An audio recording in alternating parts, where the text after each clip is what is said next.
Estás en sintonía con EDM Radio Show.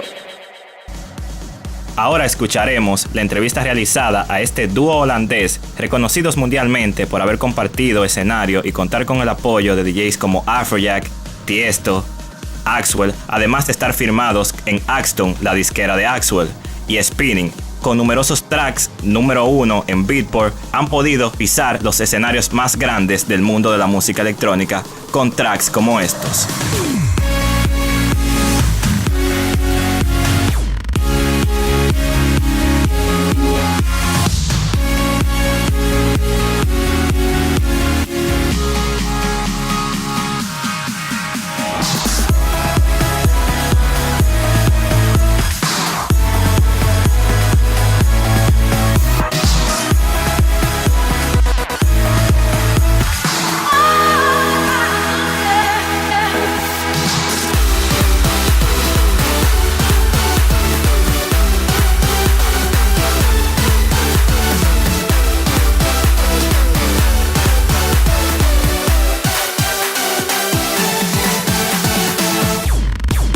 So this is EDM Radio Show. Tonight we have with us Victor and Steve, better known as DubVision. What's up, guys? Yo, what's up? Yeah, we're good. How are you? How are you? So Triton came up a couple weeks ago, and it has been literally all over the world. How was your production process with that one? We started the track, I think it was in Ibiza or something, a little piece, a little snippet on Sunnery. And he instantly loved it and showed it to Ryan, and they took it over. And we worked back and forth on it. We worked in New York on it in the studio of Ryan. We worked here in Den Haag in our studio. And yeah, I mean, in the time between when we were traveling, we just sent it back and forth through the internet and just trying different melodies out and different beats. And this is the final result. Nice. This one is a really amazing track. Now, how do you manage to have that really sort of like unique sound? Seems like every track you drop has a huge reception with the people. We spend a lot of time on the right sounds and the right melodies, of course. For us, it's all about a track needs to tell stories. Try to build the tension in our breaks and really build it up to the climax. And yeah, like I said, choose the right sounds. Really spend a lot of time on details and mixing. And yeah, that's how we get that DubVision sound. So do you think that having that sort of, as you have said in previous interviews, you used to play instruments when you were younger, do you think that has some sort of influence into the music you're making right now? Yeah, definitely. I mean, we had to play the piano when we were younger, and it has so much to do with, you growing up as a child. And I think, you're not only for making music, but for your whole education. I think it's kind of important, and it gives you a different perspective on things, and it really helped, us making music. And we always start with the hand. I mean, there are a lot of producers that draw it, but we still, start with the hand. Eventually, we also draw, of course, but I really like to start from the basic, and we also just put for instance, their vocals on a laptop and put it on the piano and just play on a real piano. And I mean, that's where the real feeling is of a real instrument. That's not comparable with computers. Yeah. So, how did you get into electronic music, and is there an artist you can say is a huge influence to you? Yeah, we got into electronic music by, we started very young. I was really interested in trance at the time, and I started making music on like a really easy level. And then as it evolved, my brother joined me, and then we really got into the dance music, and we really said to each other, like, we need to do this, and that's how we got into dance music. And for us, our biggest inspiration is probably Axwell, because he is really an amazing producer, and he seems to find a way to be innovative every time and come up with new stuff without it being really cheap or cheeky, and that's what we really respect about him. So that's, I think, our biggest big inspiration. Yeah. Are you guys working into any new stuff, singles, remixes? And there's people that's talking about there's a DubVision EP on the way. Is that true? Yeah, for sure. I mean, we got something coming up on Dawn Records, a new one.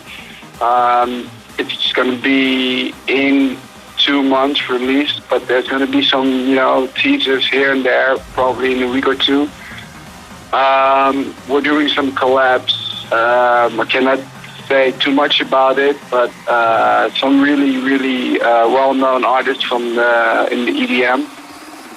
Some really big names too. So there is definitely stuff coming up very soon. So keep an eye out us. And also a lot of remixes. Yeah, we're doing also a lot of remixes. We're working on one right now, actually. Great. We cannot wait to hear them. We can't wait to share them. Oh, well, nice, man. So you got a lot of gigs coming up at the moment. So what's the most exciting gig you got coming up? Well, we are going, to be perfectly honest, we are producing for quite a long time. Well, maybe for 3-4 years in this genre. And this is our first real year that we are professionally playing all over the world. We did a lot of gigs in the USA, which was really exciting. And we are going in a month. We're going for the first time to Asia. So everything is very new to us. We've experienced the people in America. They're very, very enthusiastic. Canada is really good. Europe also. And yeah, we're now going to explore Asia. So I think things are coming up we have a big festival coming up in Malaysia, which is very exciting because it's also new. And later this year we have America again. I think Australia is coming up also. So there's a lot of stuff coming up. We're going also back to Hollywood, LA.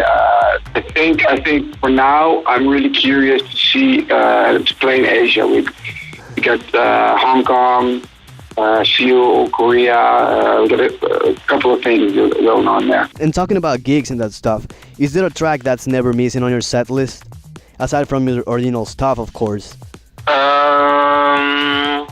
Maybe a mashup. Hard one. Yeah, we always do a lot of mashups because nowadays everybody seems to play kind of the same stuff, and we try to play different stuff, but also the stuff that other people play, we try to mash them up with other records and do something special with it. So it's really our own touch. But a track we always play, I think, yeah, the new track of Sunnery and Ryan and Nicky Romero.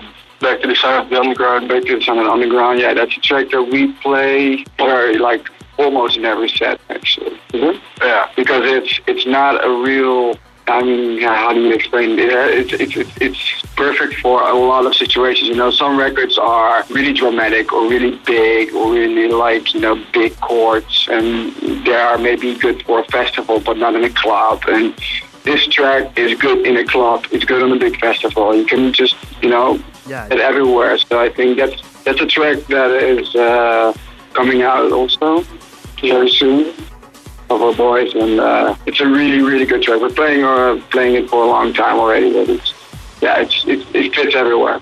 And as you were saying, you like to play different songs in a row. I've seen you guys play like 5 or even 6 or 7 songs in the same one song. How do you do those things, like this could work or maybe this one? Yeah, it's like always when we have new music, we also label it so we know what key it is, what BPM, and so we can see the combinations. But also when we're just out of the studio, we're thinking about ideas, but like this could sound good together, and then we go in the studio and we see if it fits. And usually it's just like we take 2 tracks, and then all of a sudden we think like maybe we could add a 3rd track in the other break, or add a little bit of this in there, and yeah. I think the key is to label it when you get it. And sometimes you have a mashup of 2-3 records and it's not quite yet. And then you're in the airport or whatever and you download a new track. You think, wait a minute, it's C minor. I have this mashup in C minor. It's still missing. And then, and then eventually it just works. It's not always that we have this idea, those 4 records, they fit perfectly. Sometimes it's, building up. It's just also like with the track you're making, not always things you look away. Sometimes it takes time, you put it away a little bit. And then after a while, when you have been in another country or whatever, you get inspiration, you come back and you finish it. And the key is also to not overdo it, because it's not about just throwing everything in there, but it really needs to have a purpose, just like in producing actually. So every like bit of a mashup really needs to make sense, and not just for the sake of putting as lot of tracks as possible in there. And you also have Visionary Records, where you play like some classic stuff, new stuff, and you got some cool mixes also. So can you talk to us what's Visionary Records? Visionary Records. I mean Visionary Radio Show, yeah. Yeah, I wish we had it like yeah. Yeah, I mean, we try to do every week. We have very interesting guests on our radio show. Every month, sorry. This month we have Sander van Doorn, which we play a lot with. Sander is a very good friend of ours, and he has a very, very cool mix on in the show. We had Sunny and Ryan. We had Matisse and Psycho. So we try to find interesting guests and guests also that we like, that fits our like interests and our music style. And we all know these guys personally, so it was for them a favor to give them a mix and give us a mix. And for the we always do a top 5, like to let the people know what our favorite tracks at the moment are, and also because. Just like I said before, everybody's playing kind of the same tracks. We try to go back to the old days to just do like a classic, see what it was back then. And this episode is also a little bit in memory, so to say, of the summer that has been on Ibiza. So we had our last gig. There's a little story about how we experienced it, and which track reminds us of the easy days on Ibiza. But there's, we try to give it a little bit more depth, and I don't know, whatever.